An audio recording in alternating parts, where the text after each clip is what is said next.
Hi, everyone. Welcome to the Atlanta SEO for Local Businesses Meetup.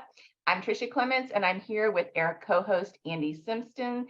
And today we're going to be talking with Andrew Prince, Senior Analyst on the SEO team at Wayfair. And his topic is reduce, reuse, recycle, get the most of your existing content. Really excited to hear from him. And just a little bit about Andrew. He's, like I said, the senior analyst on the SEO team at Wayfair, as well as a local SEO freelancer. Previously, he's been the head of SEO at a large law firm, 2 digital marketing agencies. He is process-oriented and analytical in his methodologies while using his extroverted personality and killer sense of humor to interact with teams and clients. Outside of work, he's an avid Michigan State fan, hiker, and spontaneous traveler. So welcome, Andrew. I want to go ahead and let you get started. We're going to have people put their Q&A or their questions in the chat, and at the end, we'll go ahead and have you answer some questions so everyone can hold their questions till the end. Sounds good. Thanks, Tricia. Yeah, I am a bit odd in that I'm extroverted. I like numbers. I have a wide range of SEO experience in a short amount of time. So yeah, kind of a varied background there, but I will bring up, I have some slides to go through. So I'll just bring that up and share my screen now, Ben. All right, so we're good there. Awesome. Yes, we can see it. Perfect. Cool. So quick recap again, like Tricia said, so I started at an agency, it was all in one. Then I went to a verticalized agency, pest control and lawn care. I had about 25 clients that I personally managed. So a lot in the local space. And then I was in-house at a personal injury law firm. That'll be a lot of what I covered today was based on that experience. And now that's kind of the mammoth of Wayfair in-house. And then kind of concurrently, I freelance specifically in the local space just because I enjoy it. So diving right into it, most SEOs say write new content, and new content is the way to go. And to be able to do well in SEO, you have to write new pages.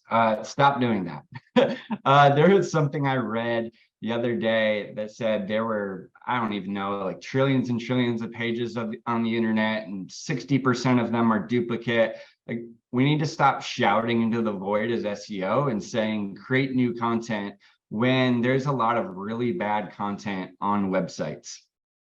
So when I started at the law firm, they had not really had an SEO practice, and no reporting, no tracking, no strategy in place. And I looked at the existing content on the website, which was a couple thousand pages overall. And I told my boss about a month in, I said, I know we have 3 full-time content writers, but for about the next year, I do not want to publish a single new page on the website. Little gutsy. As a new person, the leadership team had all been there 10 plus years. To have someone come in and say, we're not writing new content, kind of went against the grain with SEO. But what resulted, we got 6 times the amount of traffic, and we actually cleared out about half of the pages on the site because we found they were outdated. They were low quality, they were thin, they did not work for us. So 6 times the amount of traffic with half of the pages. It's a little drastic, but it worked. And so then when I shared that, everyone always asks, well, what happens with leads? Yes, we definitely got more leads. Maybe it wasn't 6x to keep up with traffic, but many, many more leads came through with this strategy. So some of the things that we'll talk through today, stop creating new content before already taking care of what exists. So I'll kind of present arguments as to why. I'll provide a process to use on your existing content to be able to improve your SEO. And then just kind of a bonus, everyone keeps talking about AI these days. So I want to pitch why I think humans are better than AI at the end. So to start off with, why should SEOs and business owners and content writers not write new pages? Well, first of all, there's saturation, right? How many SERPs have we looked at where every single title tag is the exact same. So in this instance, what to do after a car accident, what to do after a car accident, what to do after a car accident. We all use a lot of the same keyword research tools, right? So, oh, this has volume, so let me write about it. Well, again, going back to my earlier point, stop shouting into the void. If there's already a million pages about something, like don't create the million in first. So when you create new pages, a lot of times we're already creating something that exists. No audience. So I've read some articles, generally not from Google, because you can't find them on Google, where it'll be 1,000-page or 1,000-word blog and 850 words is a personal story. And then at the very end, it ties back to something that might be tangentially related to their service offering. Well, there's not much of an audience for it, especially Google. Like, they want to rank things that will be helpful for their audience. And sometimes like these really, really niche topics or long personal stories, like you're creating content to create content rather than actually helping a user.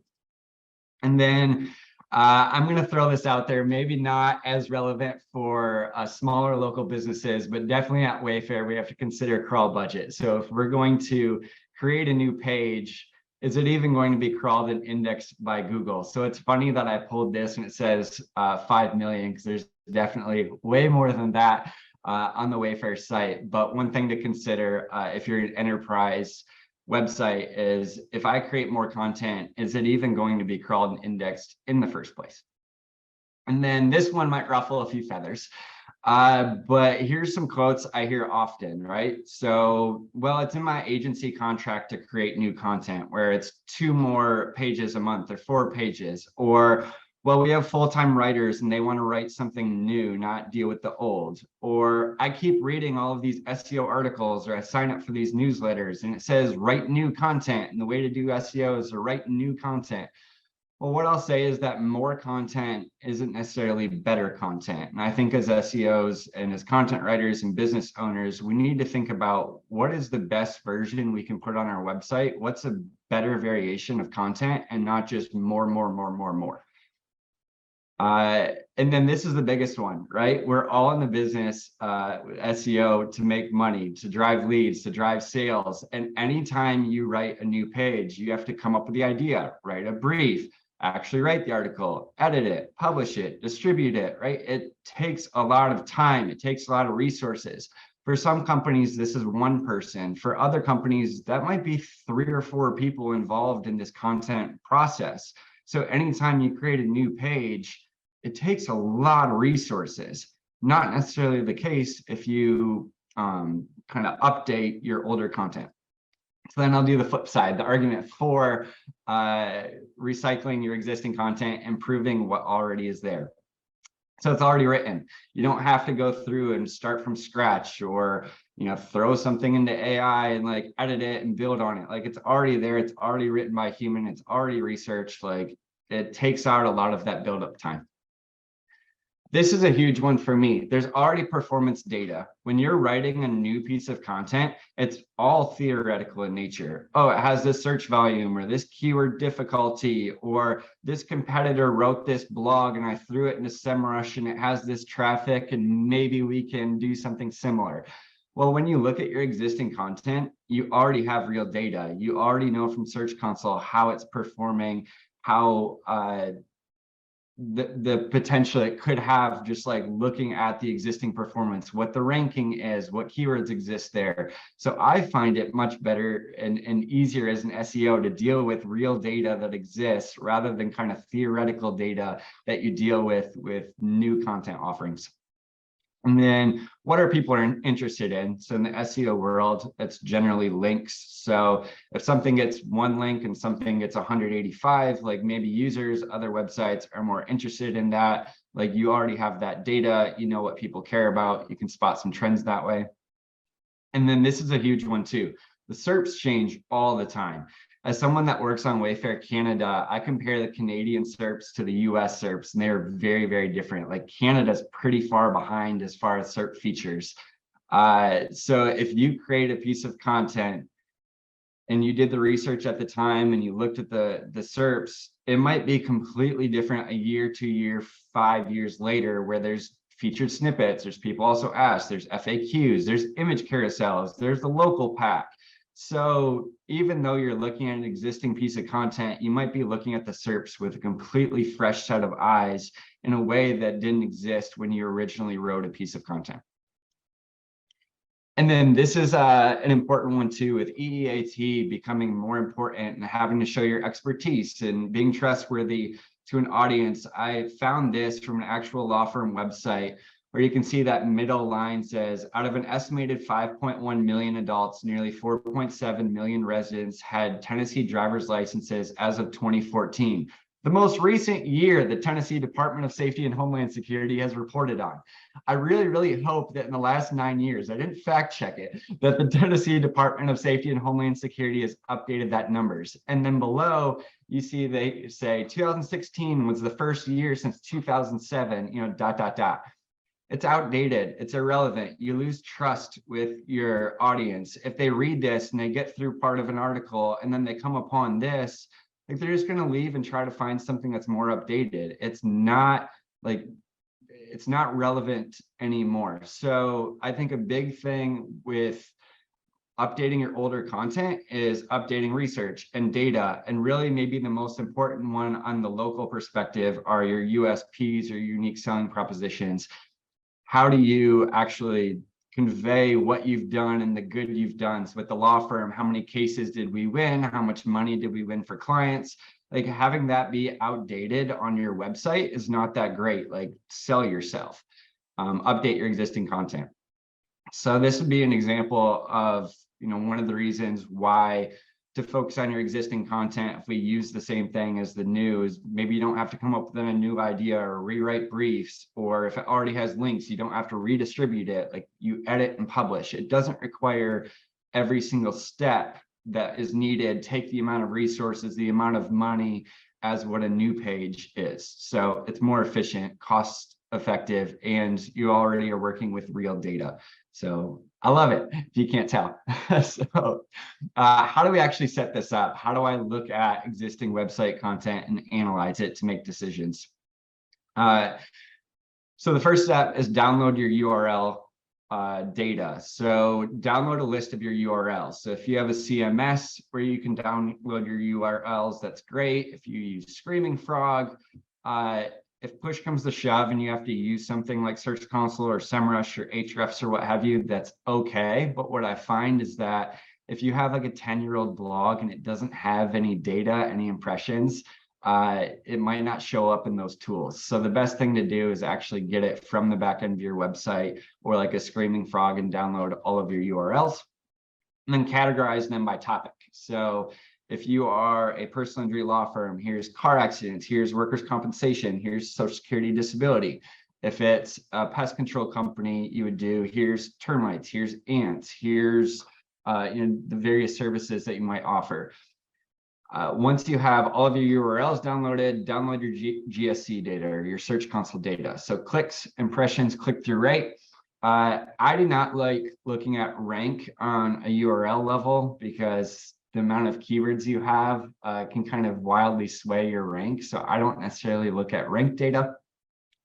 And then link data by URL. So how many domains, like how many websites link to URL, how many total links, if there's some sort of like page authority, URL authority metric, that can be useful to know. If you don't have access to like an Ahrefs or SEMrush or Majestic or something that way, Search Console in the links tab, kind of on the far bottom left, does have some domains and total links information that you can try to piece together. And then the last one, I know it's not available on all sites, but if you have lead tracking data or sales tracking, conversion data, that is very, very useful for this exercise. I've not worked with GA4 because at Wayfair I don't have to, but everyone, good luck in the next 2.5 months. I don't know how it works with conversion data, but best of luck to you all. But to start off with, to set up, this is kind of how I think about pulling the most important metrics on the URL level to be able to make decisions. And then once I do that, I usually have like a tab of URL info, a tab of GSC info, a tab of link info, and a tab of conversion data, and then have a tab where you actually put all of that together and can see it in one view. I love color coding things. It makes it very easy for me as an SEO to see what's working and what's not. So maybe an unnecessary step, but each column like clicks. I like to do a red to green color scale conditional formatting. Same with impressions, domains, conversions, etc., so that you can quickly see kind of across the line what a URL is doing well with and what it's not. And then once you have all the data, I sort it by category. So you want to have all the similar topics kind of grouped together. So if it's car accidents, you want all the car accidents one together. You don't want to mix in workers' compensation. So in the end, you should have something like this, where you have a list of URLs, you have the category they're in, and then the performance data. So if we look at this, that first one, all right, drives a lot of traffic, it gets a lot of leads, it has a lot of referring domains and backlinks. The fourth one, all right, it's lacking in link building. Like you very obviously can see when you group URLs by category and performance metrics and color code, like what's working, what's not. So once we have that data, make sure you take this step before you make any decisions. Remove pages that sales uses or consider no indexing them, because the last thing you want to do is say, this page isn't working for SEO, and you take it off of the website. Like some pages are not meant for SEO. So consult with sales or people that work directly with clients. At the law firm, it was paralegals, had certain PDFs that they would share with clients, and they wouldn't rank well, and I almost took them down, and I was told, wait, I think we use that internally with clients. So make sure that if you're looking at updating any sort of existing content on your website, that you check with any sort of like sales team or customer service team to make sure you don't influence content that they regularly use with clients or sales leads. So quick caveat, I don't want anyone to use this method and then all of a sudden they get in trouble with their sales team. So once you have the data, there's 4 options really to consider. Will you keep a page? Will you kill the page? Will you optimize it and make it better? Or will you combine multiple pages into one? So these next few slides are going to have quite a bit of words on them. I know as a presentation, I don't love that, but I really want afterwards when we share these slides with the talk too, that you kind of can refer back to it and almost look at it as a checklist. So I tried to make it more step by step. So if you look at content on your site, you can kind of check the box of, does it fit these different things? So when you think about which content on your site to keep, obviously the ones that attract leads and sales, you're going to want to keep those. Is it getting links? Is it visible? Does it have a lot of keywords ranking for it? Like we talked about earlier with the Tennessee research study, like is the research up to date and still relevant? If there's not really glaring opportunities to improve a page, like consider just keeping it.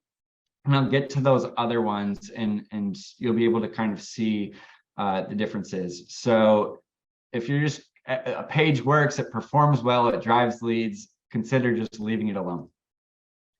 Also, if a page is new, like within the past year, also consider just marking it keep to give it a chance to rank. So when I started this process, I looked at some blogs that I thought would rank and perform really well, and the data didn't support that. Well, I went in, they were 2 months old. Okay, well, give it some more time, and over time, they're more likely to perform. So with looking at past content, like don't look at things that are really recent and give it a chance to actually perform. And then we get to kill, so kind of the reduce portion of the site. So a page doesn't get leads, it doesn't have links, it's not showing up in search, it doesn't have traffic. And maybe it used to have traffic, right? 5 years ago, it caught onto a trend and now it's no longer relevant. It's outdated. Number 6, as far as irrelevant to a site's topic area, it's really funny when you find a website that like a personal injury website and they're talking about TikTok trends about like boating or something, right? Like nothing relevant really to the site's topic area, but they're like, we're told about SEO, we have to look at Google Trends and find new topics. Like, don't have content on your website that's not actually your area of expertise and can drive business value. So here's an example. I found this was like a 14-year-old blog on a site, and it's a pileup nearly 100 cars deep, and it's talking about a car accident on a personal injury website. Well, at the bottom, you can even see it says a report by CBS, and CBS further reported X, Y, and Z. Well, guess what users are going to do if they want to learn about this car accident? Go to CBS. They're not going to a law firm website to learn about a car accident. They're learning about, like, if I'm someone in the car accident, what do I do? How do I report it? What if I'm injured? How do I deal with insurance? Like, people don't go to a law firm website to learn about car accidents. So what did I do with that page? I removed it from the website, right? And as SEOs, when we remove content from websites, many times we're like, you have to redirect it. You have to save someone the value. What if someone visits it from something else? Like, we have to forward them on to something relevant. Like, no one ever linked to that car accident page, right? It's not relevant. It's 15 years old. When you think about redirects, like, there is no value from this page to pass on. It's a 200-word, 15-year-old blog article. Like, 404 it, kill it, get rid of it, remove some of that bloat from your website, reduce it. So then when we get to optimizing, this one has a lot of really great opportunities. So if you look at one of the line items and let's say it gets links and clicks, but not leads. Okay, well, consider adding CTAs to that article. Well, what if it gets clicks, but it doesn't have links? Well, maybe there's a chance to rank better. And when you think about on-page optimizations, you don't necessarily think about link building, but there are some opportunities, right? If you have a research study, especially if it's proprietary, and you have journalists, reporters, et cetera, looking at it, why wouldn't you add a little blurb saying, hey, if you are looking to talk to a subject matter expert, contact us here. Like, there's different link opportunities that you can actually put on page rather than having to do all of this external reaching out. Difficult to get a whole lot of them that way, but like an easy opportunity if you're updating content and you're in there already to like have, an option if someone's looking at something to have them reach out. Yeah, updating data and research, we talked about that. Video, image, if you look at search results now, it's much, much more visible. So does the format of your content now match what search results actually have?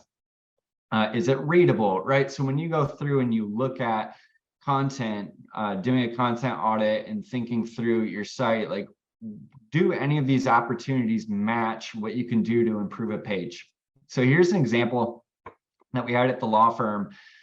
This page was doing really, really well. A lot of clicks, had some links, but when I plugged the URL into Search Console, I noticed that we had a high number of impressions for people looking for charts, and then also looking at 10% ratings.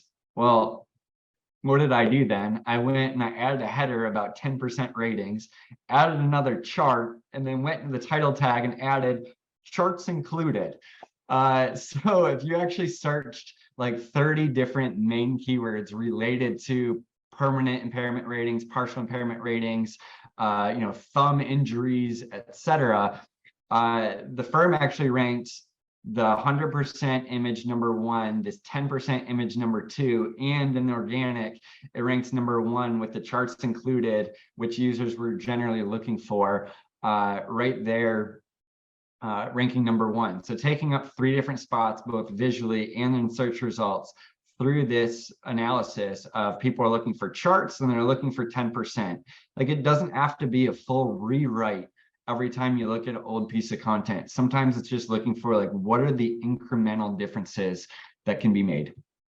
So when you look at optimizing, the action to take is analyze the various pages, and some of the options I put previously, some of the things to consider thinking about. As an SEO, I have to touch on publish dates too.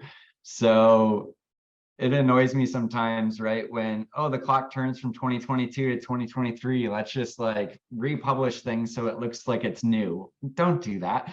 But if you go and you add more content, you add CTAs, you update research studies, right? Like, it's okay to update the publish date. So you don't want to have a 2017 piece of content, you update it in 2023, and you leave that publish date as 6 years old. Like, I personally have found through this process, if I update a good amount of content on a page and then update the publish date, Google tends to favor more of that fresh content, newer date. Just make sure it's more than, I changed 2 keywords or something, or I added 1 image on a page that already has 10. So make a significant difference, but it's okay to update that publish date. And then combine. So kind of recycling pages. If you have multiple pages on the same topic, consider aggregating them together. So at the law firm, when I started, I asked them what their content strategy was, and it was actually really, really good for a local business. I definitely recommend this. They would go to the paralegals or attorneys and say, what are common questions that our clients are asking us? So rather than just doing keyword research, they would say, what are real world applicable problems that our customers have or our clients have? The issue, though, is they did that every year. So in 2020, you have a blog or a web page about a topic. You ask attorneys the next year and you create almost the exact same thing. And so it kind of snowballed, where it's a really great content strategy, but you don't want to create many, many versions of the same type of page over and over. Cannibalizing keywords. So if you have 2 pages going over and kind of crossing over the same term. Elizabeth Rule talked about this when she was on this group recently with garage door repairs, where she gave an example of multiple pages ranking for the same keywords. And so when I look at 2 pages that are ranking for the same keywords, you have 2 options. You can either kind of re-optimize them and have them rank for different things and try to differentiate them, or just combine them together. Like, is the topic similar enough that you can just put them all onto one page? And then I've also found that many times when you categorize these URLs and you look at performance, that one page will vastly outperform the others. So like a child car accident page, I found like one URL did really, really well, and a few of the others didn't. And it's like, well, just steal the things that are somewhat relevant and put them on the best performing one, and like utilize that performance of that one and make it even better, rather than having many like underperforming pages on your site. So here's an example that I found with the firm, right? So I found through keyword research, people were looking at like fired filing workers' comp, fired while, like very small differentiators with the keywords. But when I aggregated like the topics and I saw how they perform, it was all pretty similar, but I knew that the potential was not what it could have been. So combine them all together, right? So if someone is looking for being fired in workers' comp, whether it's filing, whether they're on workers' comp, whether they already got fired, right? Like, they just go to one place. And the great thing about having a table of contents at the top of this is like, no matter what the user's intent was, if it was related to getting fired and workers' compensation, they could just click and go down to the section most applicable to them. And I found that this is kind of like one of the premier places to go for this topic, that if you have 4 different blogs, it doesn't necessarily capture like all of the intents. Google's not necessarily showing the right page every time. So like combining it made it a much more cohesive, stronger piece of content around one topic area.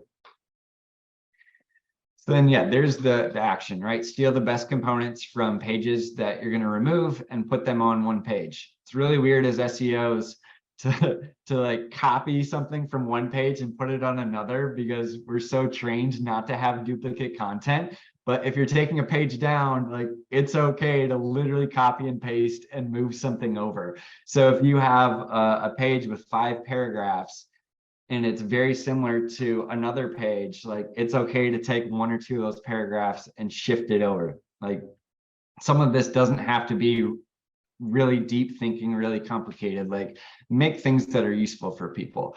And yeah, when you do combine, make sure you take down the old pages and redirect them to the new like main central page that things are consolidated on.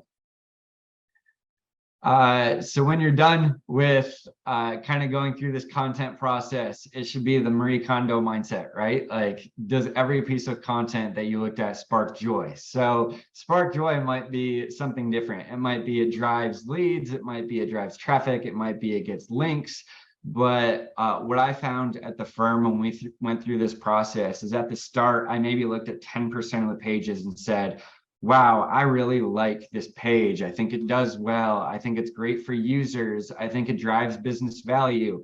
Well, when you get to the end of this process and you update old content, like you should be able to look at all the pages and say, like, this has this business value, like this works for this reason. And you shouldn't have like old, outdated, thin, like smaller pieces of content on your site if you really do a thorough investigation into your existing content. And then kind of a bonus I had when you go through this too, and with the topic being getting the most out of your current content, it's not necessarily just getting the most out of the performance, but how do you get the most out of like the perspective that you gain from going through this exercise? Like when you decided to keep content because it was performing so well and it didn't even need to like be optimized further, like it's already doing good enough, that's your bread and butter, right? Like when you think about creating new content in the future, how do you look at some of these pages that you marked as keep and try to go after that? Like it's getting links, it's driving leads, it's getting a lot of traffic, it's ranking for a lot of keywords. Like, are there any common themes that you see around ones that you just marked keep?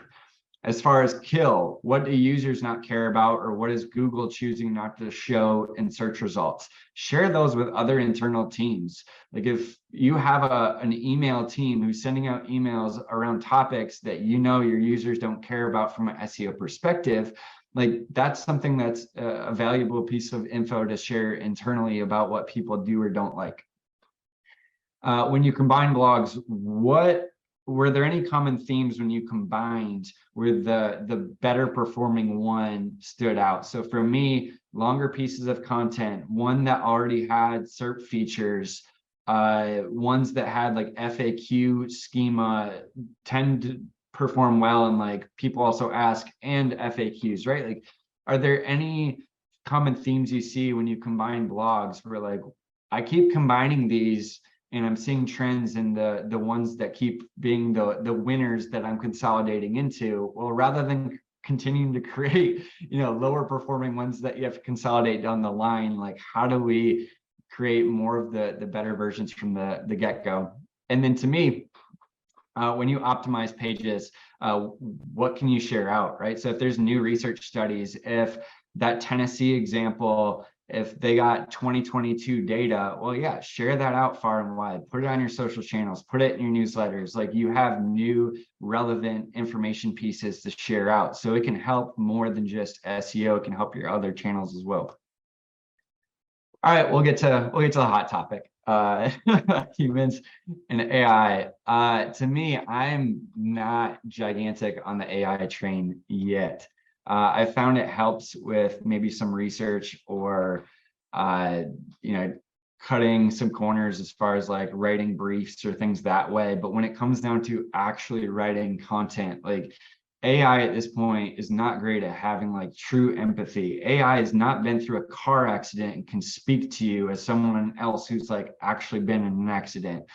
AI doesn't necessarily know and live and breathe and put in the sweat equity that built into the unique selling propositions of your company. And like, no, yeah, it might be able to understand like 30 years of experience, but what does that mean? What were the trials and tribulations you went through? Like AI can't share that personal perspective that someone may have.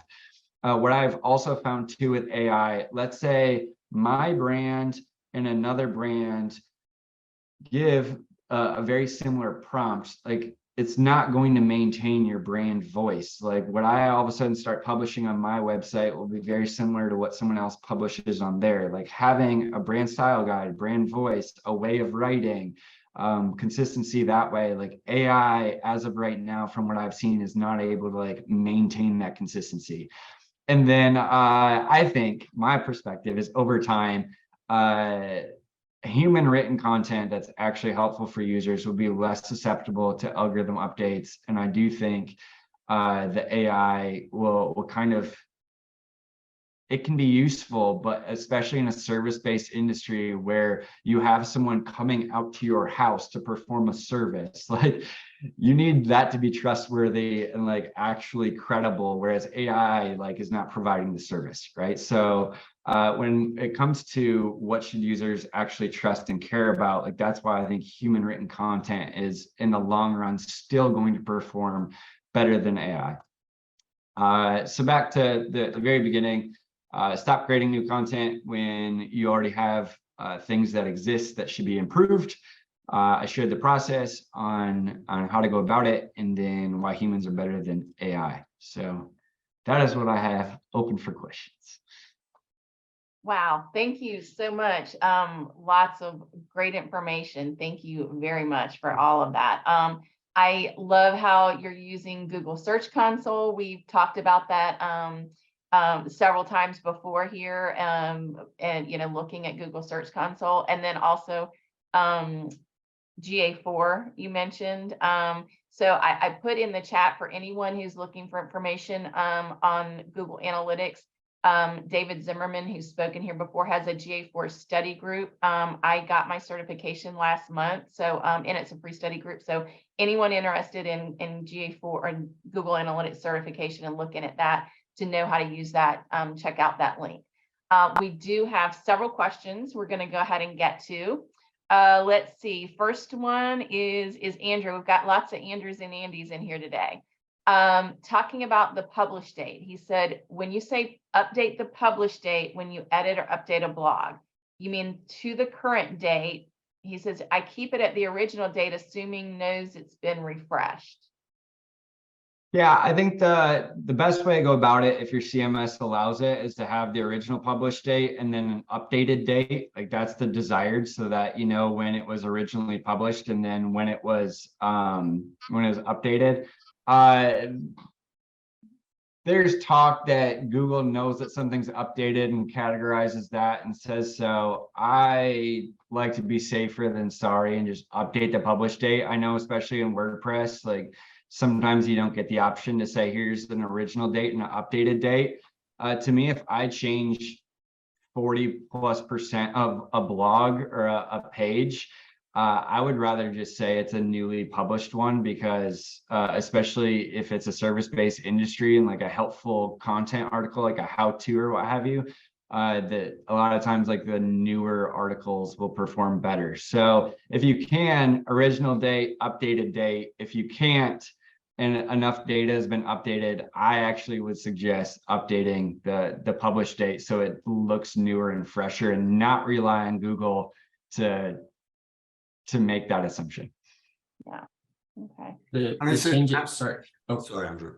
Yeah, sorry. I mean, for us, the changes are basically just relevancy. Going and making sure that if it's linking to a case study or analytics or some sort of infographic or numbers, just to make 100% sure that we're given links, to the most updated facts and figures and results. So that's kind of what I'm talking about. So it's not a 40% change by any stretch. It's more just to make 100% sure that we're not giving up broken links and it's the newest, greatest information. Yeah, and in that case, like the content itself, it sounds like didn't necessarily change. It's more the resources or where you're directing people. And in that case, I would keep that original date. That change is more helpful for user experience and people there. Whereas like I don't necessarily know if that would have like a huge SEO change or impact. So in that event, I do think keeping the original date's probably fun. And I was going to say, well, firstly, bravo. That Thank was you. outstanding, sir. Outstanding. Some fantastic tips there. I'm excited to get this shared out there for people to watch. I think we've been lucky to. No, it's really, really good. Anyway, and a lot. So going back to about changing dates and other things, and a few other points in what you were talking about. A lot of this is test it as well. Yeah. Test, see if it works. If it doesn't, if it does, then happy days and carry on with what you're doing. There's a lot of testing involved, I think. A lot of testing, and one thing I'll add in too is every time that we optimized or combined blogs working at a law firm, we had to go through ethics and a subject matter expert. And so I set a 3 to 6 month time frame reminder for myself, and we used Monday at the time. So I would just add that to the project management tool and share performance. So did we get more clicks? Did we get leads? When you already have existing content and you tweak it, I find that you get performance updates much quicker than if you write new content. And for me, if you have to have subject matter experts, it's an easy way to get buy-in too. So if an attorney had to look at something and approve it, and you share 3 months later, 6 months later, hey, remember that you did this thing, we updated it and it performs so much better than before. They're more likely to respond quicker, to be more engaged if you want them to write new content in the future. So yeah, exactly. Test it or set a time frame in which you review it and make sure you look at performance to make sure things didn't get worse. Have you also used old content to help boost new content as well? In what way? What are you thinking of? It seems like you have a use case. You're just trying to get something out there quickly. I don't know. One thing that springs to mind, there was a train accident just happened. And we just updated the train accident page that we knew was ranking for that similar term. And it piggybacked off the train accident that had happened. Absolutely. Using internal links on old to go to the new definitely helps. Embedding resources in multiple places, adding CTAs. But yeah, as far as getting like crawled and indexed and getting more visibility on newer things that happen, yeah, leveraging the old is certainly helpful. What I found too is that there were older blogs or resources that performed really well, but maybe didn't drive leads. Those are good ones to be able to funnel people to newer pieces of content. So maybe it's not driving leads for you, but it can help you get crawled faster. It can help funnel people to pages that are more likely to convert. Use older, well-performing articles to your advantage for sure. Okay. Let's see. Brooke had a question about, she said, what are your thoughts on linking to external sources for blogs? She's used this strategy several times only to be burned with 404 error because the link sources changed something on their end. Do it. You're not the only authority. So like in the research in the Tennessee driver's license example, right? Like I see some law firms who have kind of a best practice in their minds of don't link out. Like we are the sources, we want to keep people on our site, open it in a new tab then. But for a credibility sake, for both users and can be argued search engines, link out to the sources that you're using. As far as the burned with a 404 error, how often are people clicking those links, right? So when I run like a Screaming Frog crawl or have Botify alerts, I am concerned if there are broken internal links because we're no longer helping ourselves and passing authority. If we're linking to an external resource and it breaks, that's unfortunate, but doesn't necessarily like harm or impact your business directly, the people on your site. So like I would put that as a to-do list item, but not necessarily a priority. Like open a new tab, send them out there. Like if it breaks and it's on a highly prominent page, like look to fix it. But if it's on a page that 50 people go to a month and it has 20 links and only one of them goes to a 404, like as a website owner and SEO, you have to really think about priorities, and like external 404s are maybe not as big of a priority as internal 404s, or like updating pages that have bigger opportunities. Yeah.